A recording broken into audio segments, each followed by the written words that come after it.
ओम शांति, ओम शांति।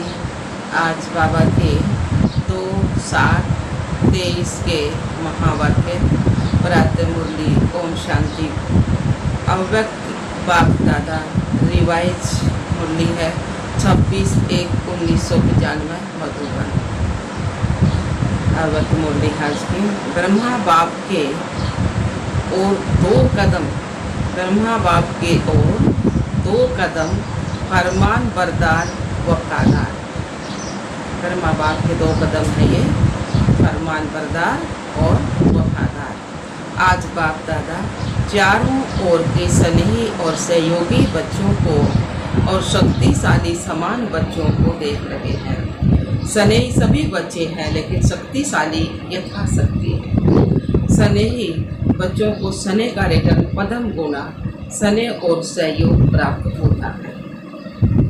शक्तिशाली समान बच्चों को सदा सहज विजयी भाव का रिटर्न मिलता सभी को है। स्नेही बच्चे यथाशक्ति होने के कारण सदा सहज विजय का अनुभव नहीं कर पाते, कभी सहज और कभी मेहनत। बाप दादा स्नेही बच्चों को भी मेहनत को सहज करने का सहयोग देते हैं, क्योंकि स्नेही आत्माएं सहयोगी भी रहती ही हैं। तो सहयोग के रिटर्न में बाप दादा सहयोग जरूर देते हैं, लेकिन योग यथार्थ न होने के कारण सहयोग मिलते भी प्राप्ति का अनुभव नहीं कर पाते। योग द्वारा ही सहयोग का अनुभव होता है। योग द्वारा ही सहयोग का अनुभव होता है और शक्तिशाली समान बच्चे सदा योग युक्त हैं, इसलिए सहयोग का अनुभव करते सहज विजयी बन जाते हैं। लेकिन बाप को दोनों ही बच्चे प्यारे हैं। प्यार और सदा विजयी रहने की शुभ चाहना सभी बच्चों में रहती है। बाबा ने कहा अगले की बाप को दोनों प्यारे हैं। प्यार और सदा विजयी रहने की शुभ चाहना सभी बच्चों में रहती है, लेकिन शक्ति कम होने के कारण समय पर और सर्व शक्तियां कार्य में नहीं लगा सकते। बाप वर्षे के अधिकार में सर्व शक्तियों का अधिकार सभी बच्चों को देते हैं। अधिकार देने में बाप दादा अंतर नहीं रखते, सभी को संपूर्ण अधिकारी बनाते हैं, लेकिन लेने में नंबरवार बन जाते हैं। बाप दादा किसको स्पेशल किसको अलग ट्यूशन देते हैं क्या? नहीं देते ना। पढ़ाई सबकी एक है, पालना सबकी एक है। पांडवों को अलग पालना हो, शक्तियों को अलग पालना हो, ऐसे है क्या? नहीं है ना। ऐसे सबको एक जैसी पालना और पढ़ाई है, लेकिन बार बार बाबा कहे लेकिन लेने में अंतर है। रिजल्ट में कितना अंतर हो जाता है। कहाँ अष्टरत्न, कहाँ 16,108 रत्न, कितना अंतर है। यह अंतर क्यों हुआ? पढ़ाई और पालना को, वरदानों को धारण करना और कार्य में लगाना, इसमें अंतर हो जाता है। कई बच्चे धारण भी कर लेते हैं, लेकिन समय पर कार्य में नहीं लगाना आता। बुद्धि तक बहुत भरपूर होंगे, लेकिन कर्म में आने में फर्क पड़ जाता है। ब्रह्मा बाप नंबर 1 क्यों बना? 2 कदम पहले सुनाए ना। तीसरा सदा बाप शिक्षक और सतगुरु के फरमान बरदार बने। तीसरा बाबा ने कहा सदा बाप शिक्षक सतगुरु के फरमान बरदार बने। करे चलिए ना बाबा, हर फरमान को जी हाजिर किया। बाप का फरमान है सदा सर्व खजानों के बक्से में संपन्न बनना और बनना। तो प्रत्यक्ष देखा कि सर्व खजाने ज्ञान, शक्तियाँ, गुण, श्रेष्ठ समय, श्रेष्ठ संकल्पों का खजाना पहले दिन से लेकर लास्ट दिन तक कार्य लगा। लास्ट दिन भी समय संकल्प बच्चों पर ही लगाया। ज्ञान का खजाना, याद की शक्ति और सहनशीलता के गुण का स्वरूप, यह सब खजाने लास्ट समय तक शरीर को विपुल सेवा में प्रैक्टिकल में लगा कर दिखाए। तो इसको कहा जाता है फरमान बरदार नंबर 1 बच्चा, क्योंकि बाप का विशेष फरमान यही है कि याद और सेवा में सदा बाप समान रहो। तो आदि से लेकर अंत घड़ी तक दोनों ही फरमान प्रैक्टिकल में देखा ना। सने की निशानी है फॉलो करना। तो चेक करो, आदि से अब तक सर्व खजानों को सबके साथ साथ सेवा में लगाया है। बाप का फरमान एक श्वास व संकल्प सेकंड व्यर्थ नहीं गंवाना है। तो सारे दिन में ये फरमान प्रैक्टिकल में लाया, वह कभी लाया और कभी नहीं लाया। अगर कभी कभी फरमान बरदार बने और कभी नहीं बने तो किस लिस्ट में आएंगे? अगर बाप दादा फरमान बरदार की लिस्ट निकाले तो आप किस लिस्ट में होंगे? अपने को तो जानते हो ना, क्योंकि आप सभी सर्व खजानों के ट्रस्टी मालिक हो।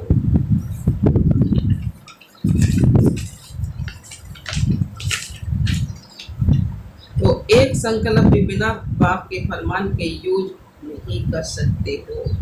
या सोचते हो कि हम बालक सो मालिक इसलिए व्यर्थ गवाएं या क्या भी करें, इसमें बाप का क्या जाता है? ऐसे तो नहीं कहेंगे। बाप ने दिया, अभी हिसाब क्यों लेते हो? नहीं, आप रोज बाप के आगे कहते हो कि सब तेरा है, मेरा नहीं है। कहते हो ना, कहते हैं ना बाबा साहब कि टाइम पर मेरा और टाइम पर तेरा। ये तो नहीं कहते ना कि टाइम पर मेरा और टाइम पर तेरा। जब हमारा मतलब हो तो मेरा, वैसे तेरा। ऐसी चतुराई तो नहीं करते हो ना। ब्रह्मा बाप को देखा ना, अपना आराम का समय भी विचार सागर मंथन कर बच्चों के प्रति लगाया। रात्रि में भी जाकर बच्चों को योग की शक्ति देते रहे। ये चरित्र तो सुने है ना, ब्रह्मा की कहानी सुनी है ना। फॉलो फादर किया कि सिर्फ सुन लिया? सुनना अर्थात करना। तीसरा कदम, तो तीसरा कदम सदा जी हाजिर, सदा हजूर हाजिर और नाजिर। कभी ब्रह्मा बाप से शिव बाप अलग नहीं हुए, हाजिर नाजिर रहे ना। तो बच्चे ने कहा बाबा और बाप ने कहा मीठे बच्चे। तो मन की स्थिति में सदा हाजिर और नाजिर अनुभव किया ना। सेवा में सदा जी हाजिर किया, चाहे रात हो चाहे दिन हो, चाहे रात हो चाहे दिन हो। सेवा का डायरेक्शन मिला और प्रैक्टिकल किया। और कर्म में सदा हाजी किया, हाजी का पाठ पढ़ाया ना। तो आप क्या फॉलो करते हो? कभी हाजी कभी नाजी तो नहीं करते। तो प्यार का सबूत दिखाओ। सदा हाजी करेंगे जो प्यार का सबूत दिखाए।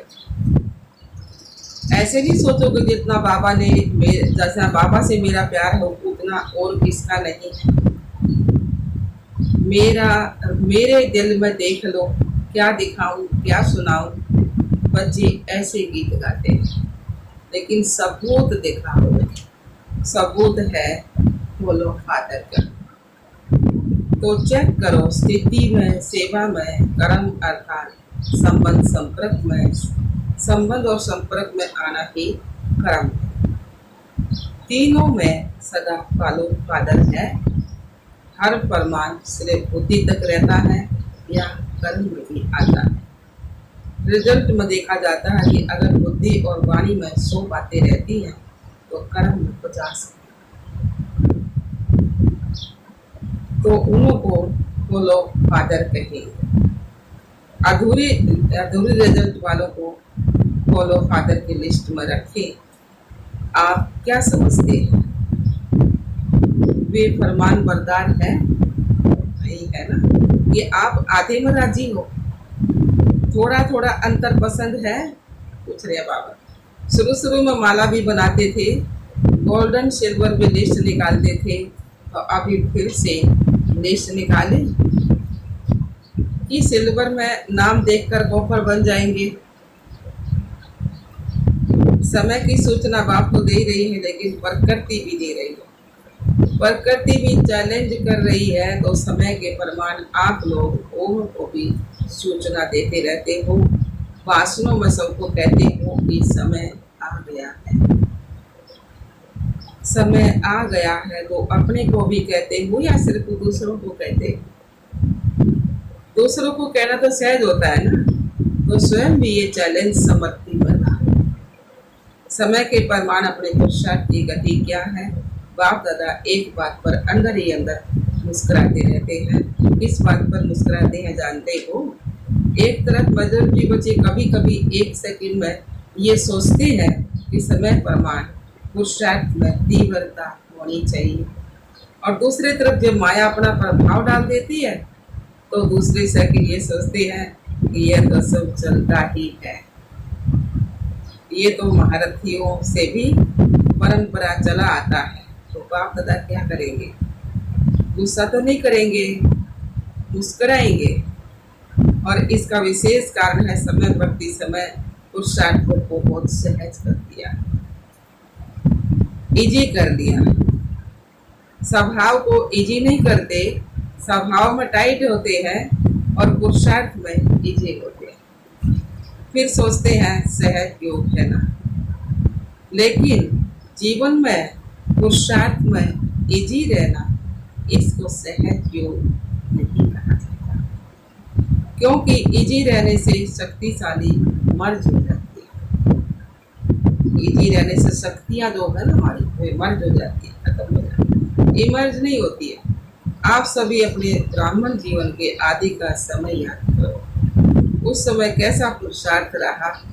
इजी पुरुषार्थ रहा या अटेंशन वाला पुरुषार्थ रहा? अटेंशन वाला रहा ना, उमंग उत्साह वाला रहा ना।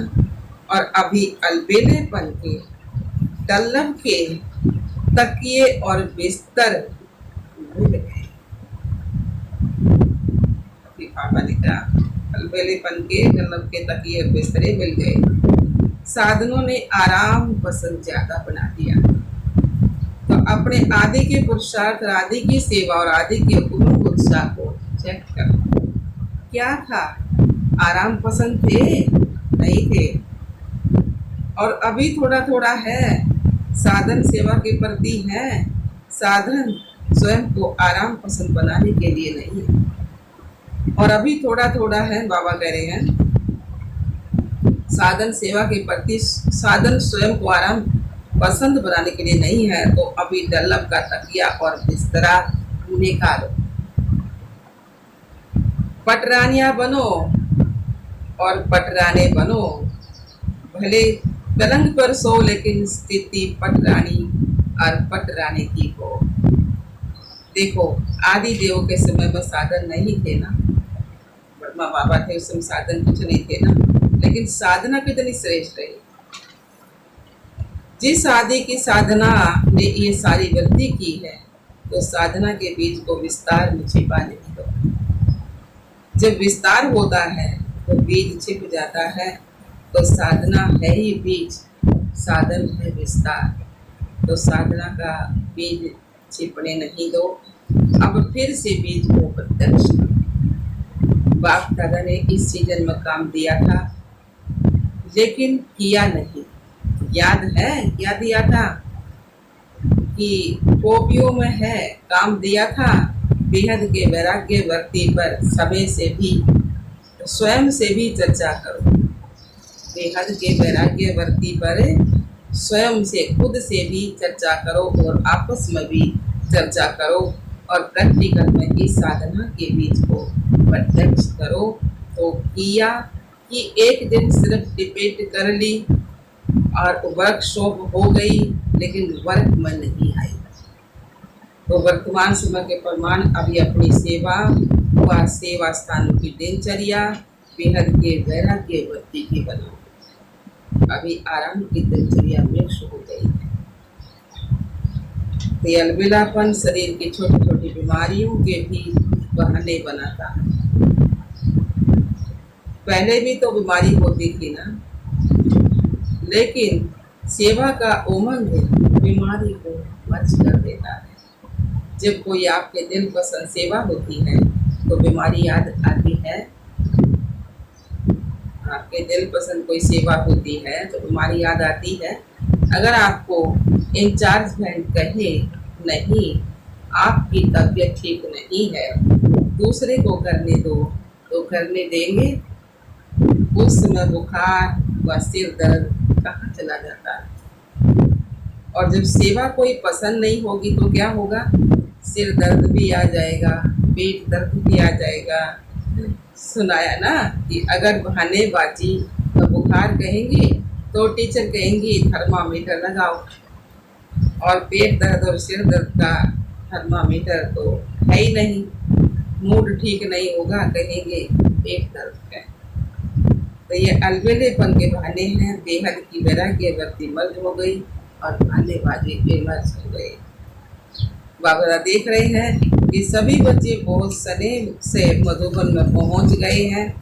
तो सने तो दिखाया, उसकी मुबारक हो।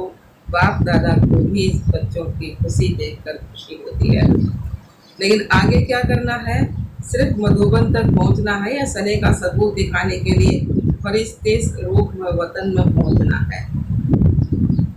क्या करना है? मधुबन में पहुंचे उसकी मुबारक हो। लेकिन फरिश्ता बन वतन में कब पहुंचेंगे? चलते चलते आप सभी को फरिश्ता ही देखें। बोल चाल रहन सहन सब फरिश्तों का बन जाए। और फरिश्ते का अर्थ ही क्या है? Double light. तो दिनचर्या में लाइट नहीं बनना, लेकिन संबंध संपर्क में स्थिति में लाइट।